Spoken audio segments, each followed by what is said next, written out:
Değerli arkadaşlar, değerli seyirciler, Zerdeş TV'nin yorum analiz programında tekrar bir aradayız. Bildiğimiz gibi yine konumuz Kürdistan ve Kürtler.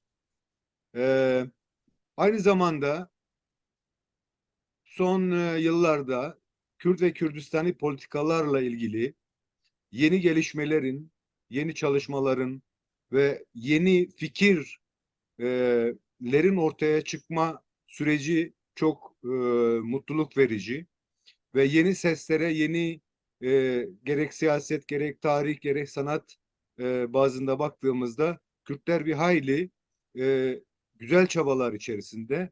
Bu çabaların toplumumuza ulaşabilmesinin e, yolu olarak da şu an en aktif e, yol ve yöntem e, biliyorsunuz internet üzerindeki çalışmalar ve çok daha fazla yoğun bir şekilde çalışılması gerekiyor.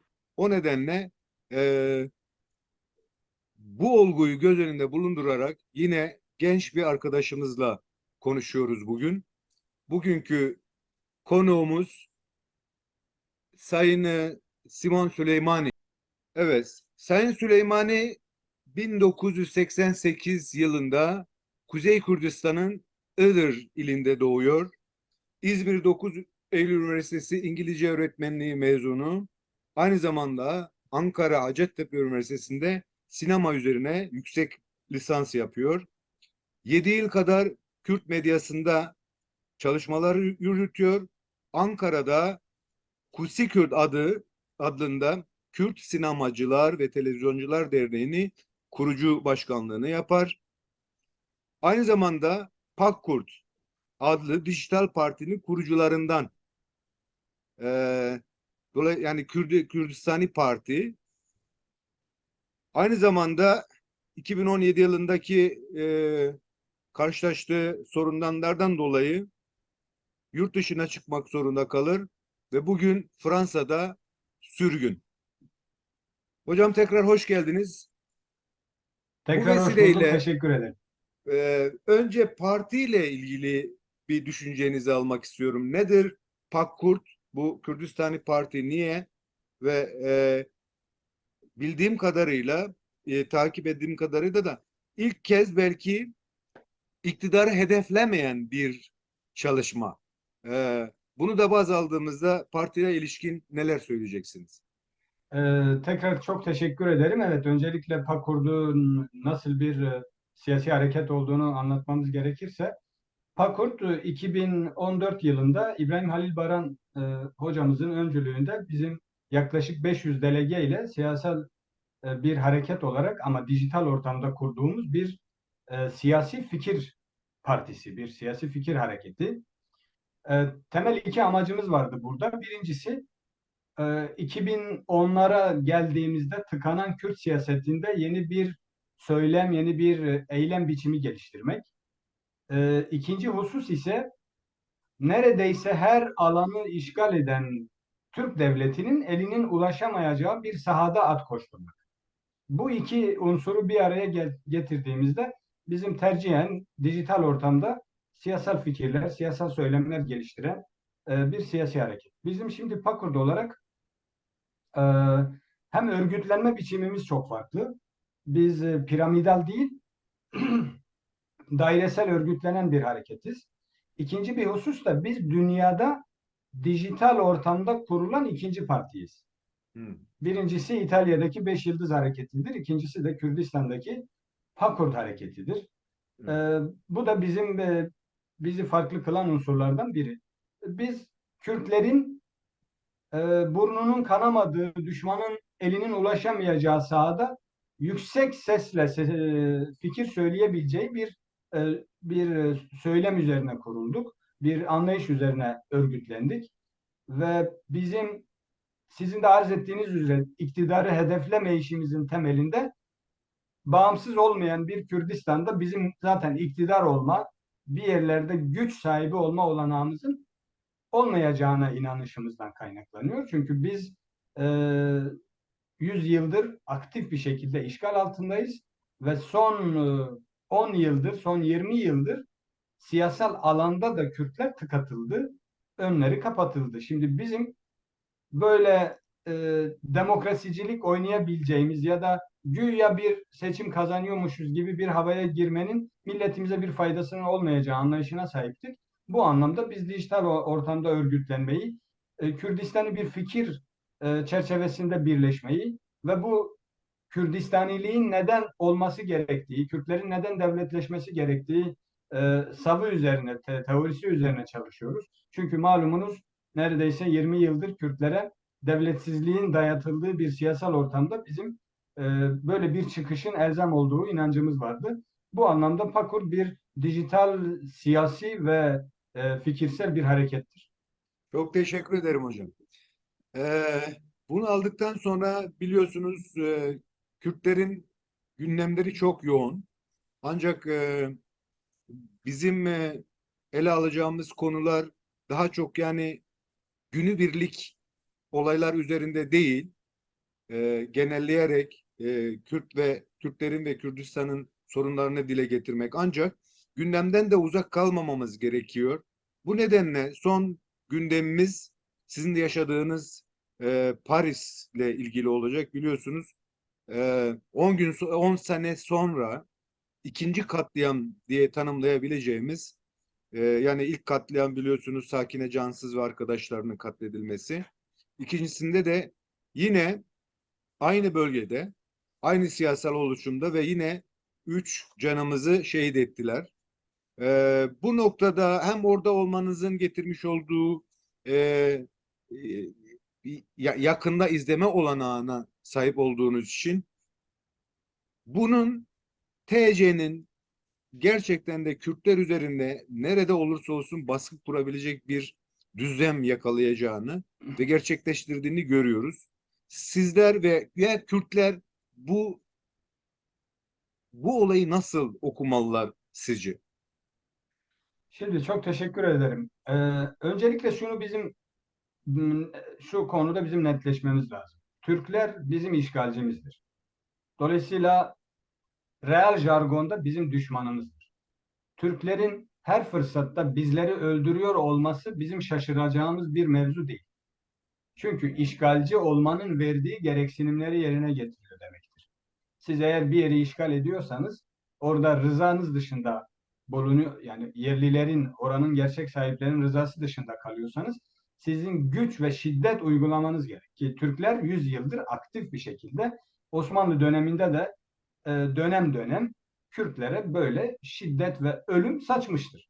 Dolayısıyla bugün Türklerin bizi öldürüyor olması bizi şaşırtmaz. İkinci bir husus, bizi sadece Kürdistan'da değil, Kürdistan dışında da öldürüyor olması da bizi şaşırtmaması lazım. Çünkü işgali bitirecek herhangi bir etkiye, herhangi bir çalışmaya, herhangi bir varyasyona fırsat vermez. Bu da bu işin başka bir realitesi. Ama bizim burada bence yani biz Kürtlerin algılaması gereken iki şey var. Birincisi, Türkler e, elinde silah olan Kürt'ü öncelikle hedef alır. Ve bu yönüyle dikkat edersek son 40 yıldır PKK ve mensuplarını hedef alıyor. Çünkü silah bir karşıt güçtür ve silah size ayrı bir güç katar, sizi başka bir konuma koyar, düşman ve işgalci karşısında dahi bu yönüyle her fırsatta PKK'yı ve PKK'lileri hedef alıyor. Burada bir husus daha var ki bunu yine bizim bütün samimiyetimizle kavrayıp algılamamız gerekiyor. Burada düşmanın, işgalcinin Kürt kadınlarını hedef alıyor olması. Çünkü sadece erkeğinin değil kadının da direnişe kalktığı, düşmana karşı koyduğu, yeri geldiğinde silah patlattığı, yeri geldiğinde tweet attığı, yeri geldiğinde karşıt söylem geliştirdiği bir kadın ve erkek toplumunu asla istemez. Çünkü bir ayağı kadına dayandığında düşmanın karşı koymasının biraz daha güçleştiği hakikati var. Bu anlamda biz başka bir siyasi hareketin mensubu olarak da bu realiteyi görüyoruz. Düşman çünkü bunu böyle okuyor. Bizim e, ideolojik saplantılara ya da fikirsel karşıtlıklara bu hakikati kurban etmememiz lazım. Bu anlamda özetlersek, evet düşman baş kaldıran, karşı koyan her Kürdü hedef alıyor. Nitekim bizi bile en dijital olanı, en sivil olanımız sivil olanımızdık biz Fakur'da olarak. Bizim de 37 üyemizi birkaç ay içinde hapse attılar ve sürgüne gönderdiler bir şekilde. Dolayısıyla burada bu bir hakikat. Yani düşman sizi ayırmaz. Hocam bu Kürt, Türk, noktada şu bu. özellikle öne çıkarmak istediğim bir şey var. Yani gerek Sakine Cansızlar'ın olayından hareketle gerekse işte Erbil'deki Negihan Akarsel ve Paris'teki hep yetkin konumdaki Kürt kadınına ciddi bir yönelim var. Bu da gösteriyor ki gerçekten de bu Jina Azadi'nin ortaya da koymuş olduğu gibi Kürt kadınının daha doğrusu dünya genelinde öne çıkan bir tavır takınmasının gerçekten de düşmanları çok kötü bir e, bu davranışlara yönlendiriyor. Kürtler gerçekten bunun farkında mı? Çünkü yani feodal yapılanmalarımıza baktığımızda, aile ilişkilerimize baktığımızda, inançlarımıza baktığımızda e, yani Kürtler ve kadını düşündüğümüzde kadının bu kadar öne çıkışını Kürtler gerçekten görebiliyor mu sizin görme istediğiniz şekliyle? Yani bence biz Kürtler henüz bu hakikati tam anlamış değiliz. Çünkü dünya tarihinde şöyle bir şey vardır. Bir memleket işgal edildiğinde işgalci güçler ilk önce oranın kadınlarına saldırır. Oranın kadınlarını temellük eder, e, kendi himayesine alır ve tabiri caizse köleleştirir ve cariyeleştirir. Bu dünya tarihinde hep böyle olmuş. Madem işgal söz konusu olduğunda en mağduru kadınlardır. Dolayısıyla kadınların da örgütlenip, kadınların da silahlanıp, kadınların da bilinçlenip karşı koyma hakkı erkeklere nispeten daha da fazlalaşıyor. Bu anlamda bizim feodal yaklaşmamız ya da dini İslami sahiplerle bu olayı ele almamız söz konusu olamaz. Nitekim bu eğer İslami dini sahiplerle yaklaşacaksak bu söz konusu namus konusu. Dolayısıyla biz Kürtlerin her anlamda namusu korumaya mecburiyetimiz var. Yani eğer böyle okursak dahi. Evet, Dolayısıyla bu mesele bir insan onuru meselesidir ve bu işgal mevzularında en çok kadınların onuru çiğnenir. En çok kadınlar hedef alınır. En çok kadının bedeni hedef alınır. İşte bu yönüyle biz Kürtlerin bu hakikati böyle okumamız lazım. Biz kadınlarımızın da örgütlenmesi, hatta kadınlarımızın bu alanda bize öncülük etmesini bizim çok sevinerek, mutlu olarak, bunu benimseyerek kabul etmemiz lazım. Bir diğer husus, sizin de arz ettiğiniz üzere dikkat ettiyseniz artık sadece Kuzey Kürdistan'da değil, düşman Güney Kürdistan'ın Süleymaniye şehrinde de bizi hedef alıyor. Rojava'nın Kamışlo şehrinde de kadınlarımızı hedef alıyor. İşte Hevrin Halef'i hatırlıyorsunuz. evet komutan. Nagihan Akarsel'i hatırlıyorsunuz. Evet, Nitekim Kürdistan dışındaki Paris'te de e, Sakine Cansız'ı veyahut yakın zamanda Evin Goyi'yi hedef evet. alabiliyor. Bu şu demek yani bu düşmanın bizi böyle gördüğü yani şu parti bu parti demeden bir Kürt realitesi ama o Kürtler içinde en öne çıkan kendisinin işgalini sonlandırabilecek en bilinçli düzeye çıkan insanlara hedef alır. Bu anlamda ben bu yüzden böyle yaklaşıyorum bu işe. Bu PKK'li kadınlar değil. Bunlar Kürt kadınlar. Sadece PKK'li kadınlar öncülük ettiği için en çok onlar hedef alınıyor. Bizim olaya biraz böyle yaklaşmamız lazım. Bir hususa daha parmak basmak istiyorum izninizle. Nitekim son zamanlarda biraz da sol jargonla ya işte kadınlar hedef alınıyor deniliyor. Hayır. Burada asıl Kürt realite kadın, Kürt Kürt kadınlar kadın. hedef alınıyor. Evet. Kürt kadınlar hedef alınıyor. Bu anlamda bizim hangi fikir ve ideolojide olursak olalım bu realiteyi böyle okumamız lazım. Ve görüyorsunuz ki düşman bu anlamda çok daha akıllı ve çok daha nokta atışı yapıyor.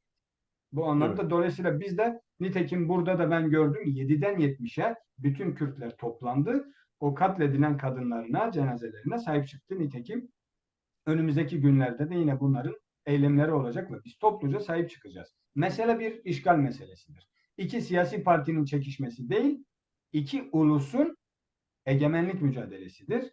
İşgalci ile işgal edilmişin onur kurtarma meselesidir. Bizim böyle yaklaşmamız lazım. Teşekkürler hocam. Buna bağlı olarak Kürtlerin özellikle de hem dört parça Kürdistan'da ve artık beşinci parça diye de tanımlayabileceğimiz bir diaspora Kürdistan'ı var. Onlar o mevcut dört parçaya göre biraz daha e, aktivitelerini sürdürebilecek olanakları bulabilen insanlar. Tam da bu noktada bundan hareketle hem o Paris'teki son olaydaki dayanışmacı yapıyı da göz önünde bulundurarak yeterince gerçekten Kürtler Kürdistan'ın yapılanma bazında yeterince kurumsallaşma yaşayabiliyor mu? Yaşamıyorsa niye ve neden ve nasıl bir yapılanma e, olgusu içinde olmamız gerekiyor sizce? Evet, teşekkür ederim. Gayet iyi anladım. Şimdi örgütlülük, örgütlenme veyahut kurumsallaşma bir devlet aklıdır.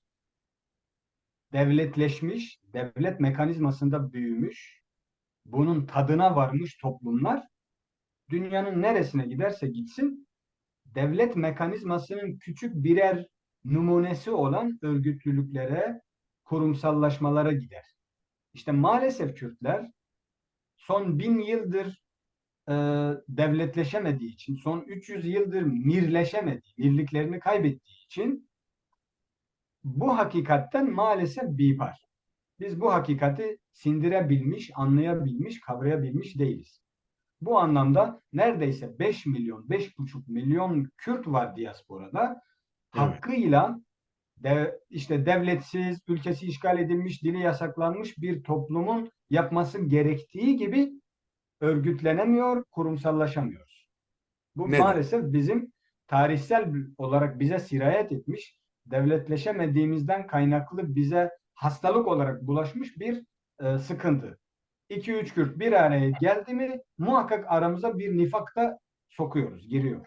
Bizim işte bunları artık bertaraf edip bizim bir milli bilinç, bir insani onur. Çünkü Kürt meselesi sadece bir Kürt ve Kürdistan meselesi değil. Bizim aynı zamanda insan olmaktan İnsanlık. kaynaklı onurumuzun çiğnendiği bir durum söz konusu. İşte bizim bunları baz alarak bazı hafif, kıymetsiz, e, işe yaramaz farklılıklarımızı bir kenara bırakıp bizim bazı konularda en azından milli mevzularda bizim bir araya gelip bir ortak mefkurede, bir ortak hedefte buluşmamız, fikir birliği etmemiz, ses birliği etmemiz icap ediyor.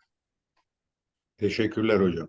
Şimdi yine diasporaya bağlı olarak bir de dikkat ediyorum örneğin siyasal çalışmalar olası yani çok fazla değil gerçekten yani derneklerden öteye gidemiyor. Yani dernek kurmaktan öteye gitmeyen bir siyasallaşma veya kurumsallaşma var. Bunun e, yani kapital yetersizliğine bağlayabilir miyiz?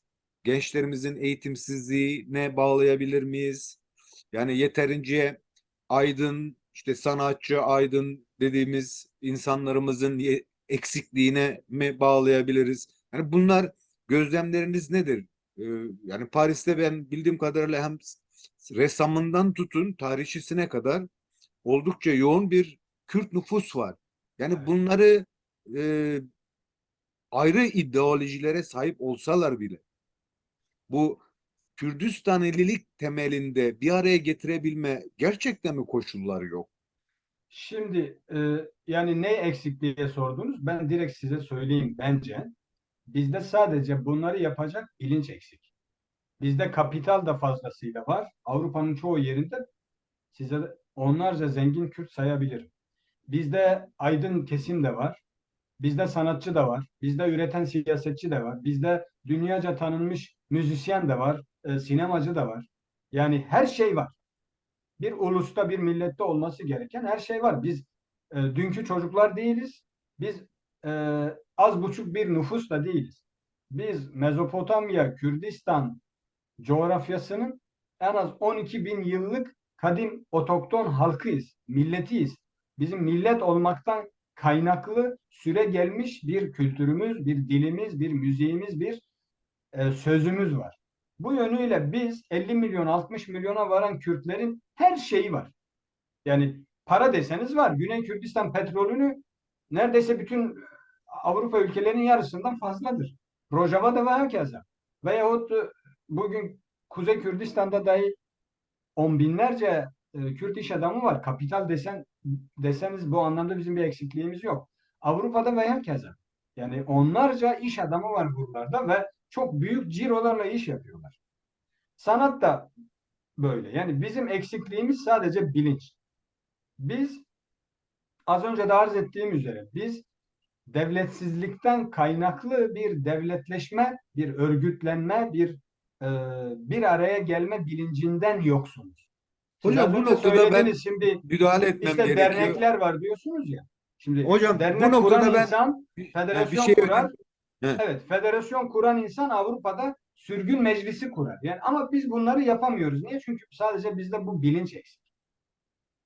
Ama bir de şey var yani diyelim ki e, özellikle de internet üzerine bakıldığı zaman Kürdistanilik adı altında inanılmaz şeyler yapılıyor. Sizi baz aldığımızda yani işte devletsizlik bizi bu hale soktu e, öne çıktı anlatımlarınızda. Ama son 30 senedir güneyde yani fiili bir devlet var. Neden bu varsaydığınız kaynaklar o devleti ciddi anlamda bugünkü halinin çok dışına olması gerekirken niye bir değer oluşturamadı? Yani bu sadece herhalde yöneticilere veya uluslararası dengelerdeki sömürgecilerin baskılarıyla anlatılabilecek bir şey olmasa gerek. Elbette sadece o değil. Ama malumunuz bu İran'da İslam devrimini yapanlar özellikle Hümeyni o dönem şöyle bir söz atıyor ortaya. Diyor ki ayağınız taşa değse dahi Amerika'dan bileceksiniz. Şimdi biz Kürtlerin de ayağımız taşa değse dahi biz devletsizlikten bileceğiz. Bugün Güney Kürdistan'da 30 yıllık bir yönetimimizin olmasına rağmen hala devlet olmanın, devletleşmenin gereksinimlerini yerine getirmiyor oluşumuz da devletsizlikten kaynaklı. Çünkü bizim bazı milletler gibi 300 yıllık, 3000 yıllık devlet geleneğimiz yok. Biz 1000 yıldır da kendi merkez otoritemizi kuramamış bir milletiz maalesef. Dolayısıyla bu yönüyle ele aldığınızda Güney Kürdistan'da elinizde bir meclis, bir statü olduğunda dahi işte maalesef ki en örgütlü yapılanmamız olan o partilerde bile, o Kürtlerde bile 30 yıllık bir yönetimi gerçek bir devlet evresine, gerçek bir devlet mekanizmasına Yapılanması. dönüştürecek birikim, tecrübe, şu bu yok. Elbette ki oradaki yönetimin e, eksikleri var. Bugün iki partili düzen, iki ordulu düzen. Bunlar devletleşmenin önünde en büyük engellerdir. Elbette bu gerçekleri biliyoruz. Bir hakikatimiz daha var ki biz Kürtler dörde bölünmüşüz ve hangi parçamız kurulursa kurulsun, statü sahibi olursa olsun o dört parçayı işgal eden devletlerin daima baskısı altında kalıyor. Bugün Güney Kürdistan'da her ne kadar statüsü de olsa hepimiz biliyoruz ki İran, Türkiye ve hatta merkezi Bağdat hükümeti bile çoğu zaman onların yapabileceği şeylerin önünü kesiyor. Ama bu bir bahane olamaz. Orada Yani Kürtler uluslararası bir destekle bir statü elde etmiş. 30 yıldır bir meclisi, bir ordusu, bir hükümeti vardır. Bunlar bize bir bahane olmaması lazım. Oradaki yöneticilerimizin gerçek manada devletleşmenin önünü açması lazım. Hamasetten, kuru gürültüden kaçınması lazım. İnsanlarımızın yetişmesi, devlet aklının e, kurumsallaşması için bazı yatırımlar yapması lazım. Yurt dışına öğrenci göndermesi lazım. Diğer parçalardan öğrenciler okutması lazım. Örneğin bazı parçalar var ki misal Kuzey Kürdistan insanlarımız ana dilden eğitimden bile mahrum. Oralara öğrencileri çekip orayı bir Kürtçe eğitim cazibe merkezi bile yapabilirler ki bunlar çok basit şeylerdir. İşgalcilerin müdahale edebileceği konular bile değildir. Ama buna rağmen maalesef başaramıyoruz. Bu da işte evet yöneticilerimizin oradaki partilerin eksikleri, kusurları ama işin özüne baktığımızda bir, bütünüyle fotoğrafa baktığımızda bizim maalesef ki e, 300 yıllık statüsüzlükten kaynaklı bizim devlet aklımızın olmayışından kaynaklı.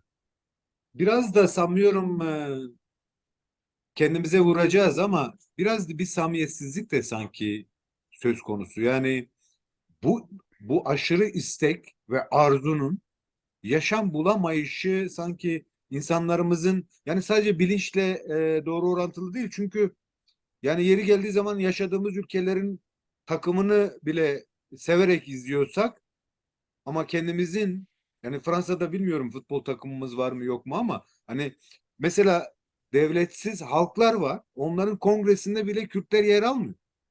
Yani çok saçma bir şey değil mi gerçekten? Yani 16-17 tane devletsiz halklar var. Onlar kongre oluşturuyor ve orada Kürtler yok. Yani biraz demek ki hakikaten bizim kendimize dönüp ciddi bir farklı bir kurumsallaşma yol ve yöntemi e, aramamız ve bulmamız gerekiyor. Evet, Hocam son kesinlikle. soru. Ha, O yorumunuza bir katkı olsun diye şunu söylemek istiyorum. Evet, %100 katılıyorum. Maalesef bizde o bilinç yok, o heves yok, o arzu, o iştiyak yok. Ama işte biz misal Pakur'da olarak temel e, örgütlülüğümüzü bunun üzerine kurguladık. Ey Kürtler, sizin ne yapıp edip devletleşmeniz lazım.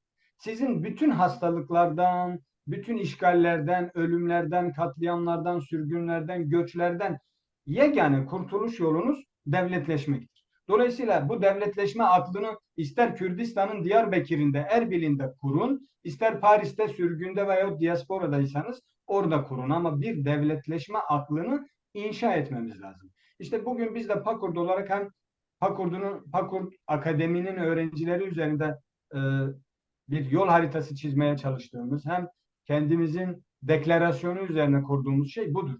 Evet, biz Kürtler ne olursak olalım bizim temel hedef olarak devletleşmeyi, devlet aklını esas almayı hedef almalıyız diyoruz.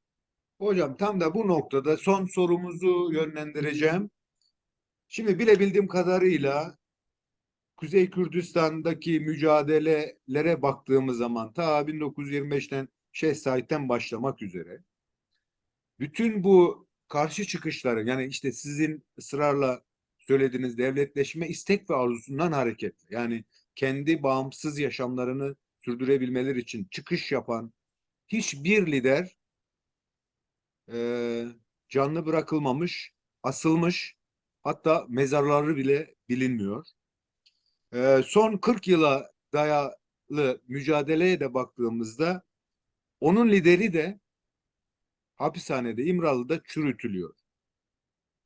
Tam da bu noktada, yani sahiplenme Kürdistani bir bakışla baktığımızda Kürtlerin yeterince bunun farkında olup olmaması konusunda ne diyeceksiniz? Yani buna neden sahiplenilmiyor? Apoculuk ile apoizmle veya bir Kürt liderini sahiplenme aynı şey midir? Kürtler bunu nasıl okuyor ve nasıl okumalı? Evet, nasıl okumalıya aslında Ahmed Hani 1692'de cevabı vermiştir. Diyor ki germehe bu devletek. Şimdi bizim meselemizin özünde bu var. Bizim devletimiz olsaydı kimse bizim liderimizi değil, öldürmeyi, mezarını saklamayı veyahut başka bir lideri alıp yıllarca hapiste tutmayı bizim sınırımızdaki bir çöpe bile dokunamaz. İşin özünde bu var. Bizim bunu anlamamız lazım.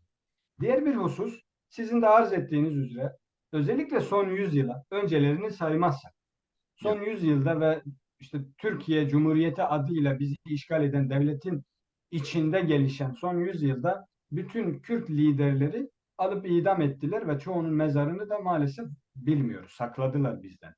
Bugün son 40 yılın en ciddi karşı tepkisi olan PKK ve silahlı mücadelesinin lideri olan Sayın Abdullah Öcalan'ı da e, bir uluslararası projeyle hapse attılar ve bu bütün Kürtlerin canını yakmalı. Biz ideolojik olarak Öcalan'ın fikirlerini benimsemiyor olabiliriz ama bu bizim zorumuza gitmeli. Çünkü bunun en basit reçetesi Sayın e, Celal Talabani'nin bir vakit Türklere cevaben Kürtlerin kedisini dahi vermeyeceğim ya. çizgisinde olmamız lazım. Bizim bırakın bir liderimize hakaret etmeleri, öldürmeleri, asmaları, hapse atmaları, bir kedimize dahi işgalcinin kötü söz söylemesi bizim milli onurumuza dokunmalı. Bu PKK lideri olduğu için diğer Kürtleri enterese etmiyor değil. Bu bizim milli onurumuzdur. Eğer bugün en sevmediğimiz bir Kürt lider dahi en fikirlerini beğenmediğimiz bir Kürt lider dahi hapiste, zindanlarda çürütülüyor ve bunu Kürtlük adına yapıyorlarsa bu bizim milli onurumuzu rencide etmeli ve bu bizi provoke etmelidir. Bir husus da var. İşte devlet, işgalci olaya bir bütün olarak yaklaşıyor. Bir örnek vereyim verdiğiniz örnek üzerine. Ee, Malumunuz işte Şeyh Said Efendi'yi 29 Haziran'da idam ettiler. Sayın Öcalan'ın da mahkeme ve cezalandırma takvimini 29 Haziran'a aldılar. İşte bu işgalcinin olaya kolektif yaklaştığını, Kürdü Çok ve bilinçli Kürdistan'ı yaklaşıyor. bir bütün gördüğünü gösteriyor. Bu anlamda elbette biz Sayın Barzani'yi savunuyor olabiliriz, Talabani'yi savunuyor olabiliriz, başka siyasi hareketleri savunuyor olabiliriz. Ama söz konusu Kürtler olduğunda, Kürdün coğrafyası olduğunda bizim bütün yaklaşmamız lazım. Tıpkı liderlere yaklaştığımız gibi bizim şehirlerimize, coğrafyamıza da bir bütün yaklaşmamız lazım. PKK'nın elindeki Afrin işgal edildiğinde de üzülmemiz lazım. YNK'nin elindeki Kerkük işgal edildiğinde de üzülmemiz lazım. PDK'nın elindeki Şengal işgal edildiğinde de bizim üzülmemiz lazım. Yani bu meseleye bir bütün yaklaşmamız lazım. Böyle ele alırsak bizde milli bilinç, milli şuur ve dolayısıyla milli refleks oluşur. O zaman biz ortak bir paydada buluşur ve belki milletimizin bu makus halini kırar, devletleşmenin önünü açmış oluruz. Değerli hocam, Evet. programımızın sonuna gelmek üzereyiz. Son 2 dakikamız var. Bu, bunu da düşünerek son olarak söylemek istediğiniz Kürtlere, Kürdistanilere söylemek istediğiniz neler var? 2 dakika içinde alabilir miyiz bunu?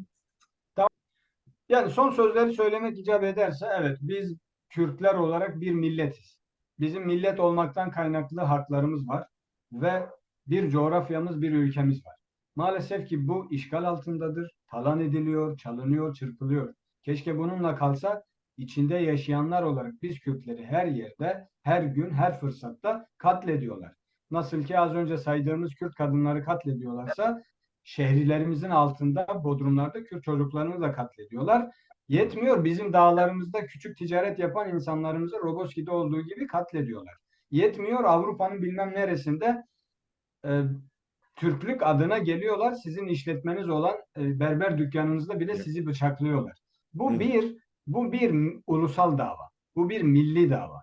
Düşman bize bir milletmişiz gibi yaklaşıyor ve bizi böyle ele alıyor, bizi böyle konsolide ediyor ve öldürüyor, işgali böyle sürdürüyor. Bizim de karşı koymamız böyle olması lazım. Biz bir milletiz, millet olmaktan kaynaklı haklarımız var. Hocam çok teşekkür ediyorum. Değerli seyirciler, programımızın sonuna gelmiş bulunuyoruz. Kürtlerle ve Kürdistan'la ve Kürdistan'ı kalın. Hoşça kalın. Görüşmek üzere.